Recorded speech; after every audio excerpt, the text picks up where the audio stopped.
This is really an example of media bias run amok. 2 months ago, I was asked by a Milwaukee reporter whether I'd been vaccinated, and I said no, because I've had COVID. I think that probably gives me, based on what I've read, probably a strong immunity as somebody who's been vaccinated. So this is a point in time where we did have enough vaccines to go around, so I said I'll let somebody else go before me. And, I'll kind of reconsider it later on. Of course, I was immediately labeled an anti-vaxxer. I was attacked, and all of a sudden it became an issue. I did get in contact with Dr. Nordchasm. You've had him on his show. He's very concerned about indiscriminate vaccination, really focusing on vaccinating people based on medical necessity. And he's also concerned about people that have been previously infected. You might have some more complications. So, he actually suggested I take a antibody test, which I took last week, found out that my antibody level is as high as his after his 2 doses of Moderna. So he's actually for vaccines as well. And so now I've decided, at least for the time being, I'm not going to get vaccinated. And I'll reconsider this later on. But again, this should not be a controversial issue. Now, I'm the champion of right to try legislation.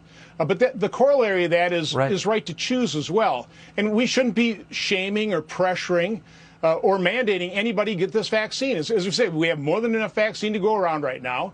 And people ought to respect other people's freedom and liberty and their ability to choose whether or not to get vaccinated or not.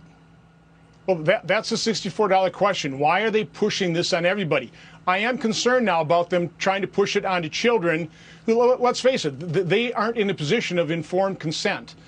We do need to recognize that this is not a fully approved vaccine. It's gone through phase 1. It appears to be very safe in the early trials, very effective.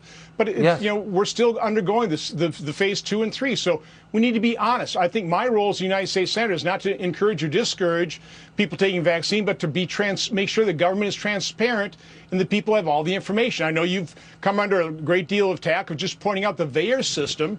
The early warning system on vaccines, we have over 3,000 deaths that have occurred within the first 30 days of being vaccinated, and 45% of those occur on days 0, 1, or 2.